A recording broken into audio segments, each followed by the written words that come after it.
আমাকে নিয়ে যা বলার বলো, আমার সন্তানকে নিয়ে কিন্তু একদম কোনো কথা হবে না। বুঝেছো তোমরা? এটা কিন্তু আমার রিকোয়েস্ট। আমি এইভাবেই রিকোয়েস্ট করি, ঠিক আছে? না হলে কিন্তু তোমাদের একদম ঘাড় মুটকে দেব যদি তোমরা আমার কথা না শোনো। আমার পোষ্যকে নিয়ে কিন্তু কোনো কথা বলা যাবে না। যতই আমি পোষ্যকে বাড়ি থেকে তাড়িয়ে দিই, যতই আমি দই দিয়ে ওকে ভাত খাওয়াই, যতই ওকে আমি শিকল দিয়ে আটকে বেঁধে রাখি, তবুও তোমরা আমার পোষ্যকে নিয়ে কিন্তু কোনো কথা বলতে পারো না। সেই অধিকার কিন্তু আমি তোমাদের দিইনি। তোমরা অধিকারের বাইরে গিয়ে কিন্তু আমার পোষ্যকে, আমার সন্তানকে, ও আমার পোষ্য না, ও আমার সন্তান, আমার হার্টকে হার্ট, ও আমার দিলের কলিজা, ওকে নিয়ে কিন্তু তোমরা কখনোই কেউ কোনো কথা বলবে না। আমি বলবো, আমি প্রত্যেকের সন্তানের মৃত্যু কামনা করব। কারোর সন্তান লরির তলায় চাপা পড়ে থাকবে, কারোর সন্তানের অস্থি তার মা বাবা দুজনে সকালে গিয়ে বিসর্জন দিয়ে আসবে, কেউ খালি বিছানায় হাত বুলাবে। কারোর সন্তানকে আমি বলবো তার সন্তান তার নিজের নয়, তার নন্দাইয়ের মাধ্যমে, অর্থাৎ সে নন্দাই নাঙ্গি। কারোর সন্তানকে বলবো সে তার পিতার দ্বারা সন্তান নয়। কি করে সম্ভব? তার পিতা চলতে পারে না, ফিরতে পারে না, অথর্ব, অপাহিজ, এক বিছানার মধ্যে শুধু বসে বসে থাকে, সেইখানে তার মাধ্যমে সন্তান? এটা অসম্ভব ব্যাপার, অসম্ভব। কি করে তার পিতার দ্বারা তার সন্তান হতে পারে? তার মা হচ্ছে এক নম্বরের চরিত্রহীনা মহিলা। আমি দেখেছি তার পাশের ঘরে সে তার ভাসুরের সাথে যৌবনের এডিট করতে যতই আমি ভাইকে ডার্লিং বলি, মিস ইউ বলি, যতই আমি তাকে চুমু খেতে চাই, যতই আমি আমার বান্ধবীর ছেলেকে যতই কিছু বলি, মিস ইউ অমুক তমুক বলে, যতই আমাকে ভাগ্নি মানে ভাগনা ময়ে ময়ে বলুক কিনা, তবুও আমার চরিত্র হচ্ছে নিষ্কলঙ্ক। নিষ্কলঙ্ক। মহাভারতের একমাত্র মানে নিষ্কলঙ্ক চরিত্র ছিল কৈকেয়ীর, সেই রকমের নিষ্কলঙ্ক চরিত্র একমাত্র ওয়াইটির, আমার দালালের। নামটা মনে রেখো, আমার নাম দালাল ঘোড়ামুখী।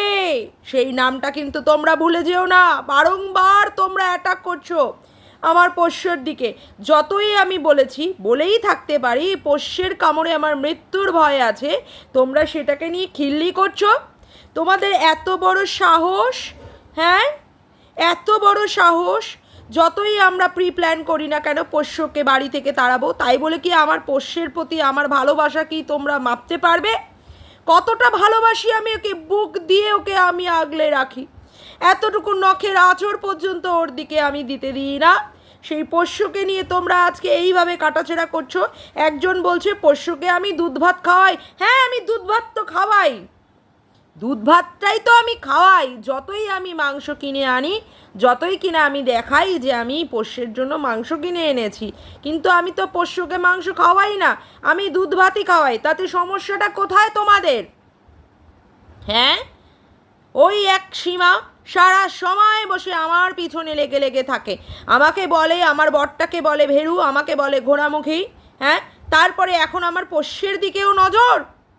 হ্যাঁ, যতই আমি ওর ছেলেকে নিয়ে বলি, সেই ছেলে একটা পিছন পাকা ছেলে, অল্প বয়সে বিয়ে করেছে, বেশ করেছি। ওর মেয়েকে আমি যতই বলি যে ওর মেয়ের এই বয়সেই ওর মেয়ে বিয়ে হয়ে গেছিলো, ওর মেয়ের একটা বাচ্চা জন্ম মানে প্রেগনেন্ট হয়ে গেছিলো, খালাস করে দিয়েছে, আমি বলবো, তাই বলে তার রিভেঞ্জ নেওয়ার জন্য আমার পোষ্যটার দিকে তাকানো, একদম চোখ কিন্তু আমি উপড়ে ফেলবো, আমি বলে দিয়ে গেলাম। এর অন্যথা যেন না হয়। এটা আমার ধমকি নয়, এটা আমার রিকোয়েস্ট। এই রিকোয়েস্ট যদি তোমরা না রাখো তাহলে কিন্তু আমি ভয়ঙ্কর থেকে ভয়ঙ্কর হয়ে যাব। আমি কিন্তু ভীষণ রেগে যাচ্ছি, আমি কিন্তু অনেক বড় করে ভিডিও নামাবো এই তোমাদের এগেনস্টে, এই ডাস্টবিনগুলোর এগেনস্টে। মনে রেখো কিন্তু তোমরা, আমার কথা কিন্তু ভুলে যেও না।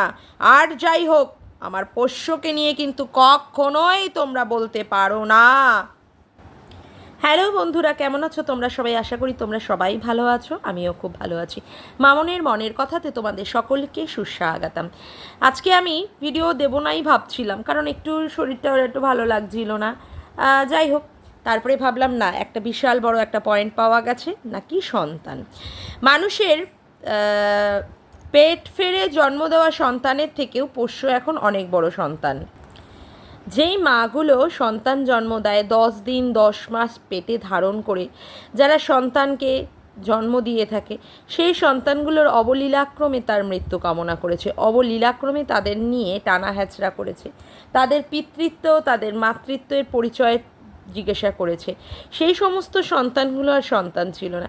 আজকে তার পোষ্যকে নিয়ে কেউ খাওয়ার কথা নিয়ে তুলেছে, যে তার পোষ্যকে সে অল টাইম আমরা দেখি টক দই আর ভাত খাওয়ায়, সেইটুকুই শুধু দেখেছে। মাংসগুলো কোথায়? পেডিগ্রি শুধু দেখায়, এনে রেখে দিয়েছে। কোনো দিন কি আমরা দেখেছি যে হ্যাঁ তাকে মাংস দিয়ে ভাত মাখিয়ে মুখের মধ্যে খাইয়ে দিচ্ছে বা পেডিগ্রি দিয়ে খাওয়াচ্ছে? না। সেই নিয়ে কথা বলাতে আজকে ঘোড়ামুখী দালাল, আজকে না কালকে ঘোড়ামুখী দালাল বিশাল একটা লম্পজম্প করে আর্জেন্ট ভিডিও করে একটা ভিডিও করেছে। তা এবার আমি কথাটা বলি, কথা হচ্ছে যে যে যেমন বলবে তার তো তেমন শুনতে হবেই, তাই না? একদম তাই। কারোর সন্তান, জলজ্যান্ত সন্তানগুলোর মায়ের মানে পেট থেকে বের হওয়া সন্তানগুলো নিয়ে নিয়ে এরকম কাটাছেঁড়া হয়েছে, তাহলে কি তার পোষ্যকে নিয়ে কাটাছেঁড়া হবে না? তাহলে কি তার পোষ্যকে নিয়ে কাটাছেঁড়া হবে না? কি বলো বন্ধুরা? অবশ্যই তো পোষ্যকে নিয়ে কাটাছেঁড়া হবে।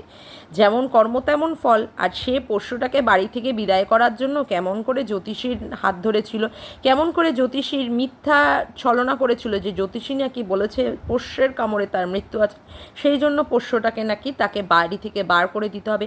তার বর এমনও পর্যন্ত রটিয়ে দিয়েছিল যে পোষ্যটাকে তারা ভালো জায়গায়, তাদের থেকেও নাকি ভালো জায়গায় রাখার মতো জায়গা, উপযুক্ত স্থানও নাকি তারা বেছে নিয়েছে। কত বড় মিথ্যে কথা বলে আমাদের কাছে বলেছে। আজকে সেখানে পোষ্যটা তার সন্তান হতেই পারে, এটা একটা আমি কথা ধরে নিচ্ছি যে কারোর ভালোবাসার জায়গা, তার পোষ্য তার সন্তান অবশ্যই ঠিকই আছে।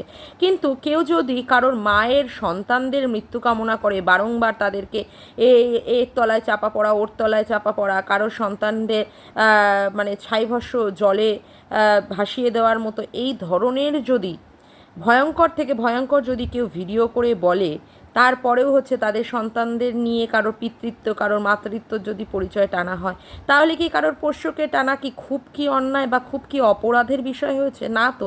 আর যেখানে সে পোষ্যটাকে সোশ্যাল মিডিয়ায় প্ল্যাটফর্মে সে নিয়ে আসছে, সোশ্যাল মিডিয়ায় প্ল্যাটফর্মে সে নিয়ে এসে বারংবার দেখাচ্ছে, তার মানে সে নিজেই চাইছে তার পোষ্যকে নিয়ে কন্ট্রোভার্সি হোক।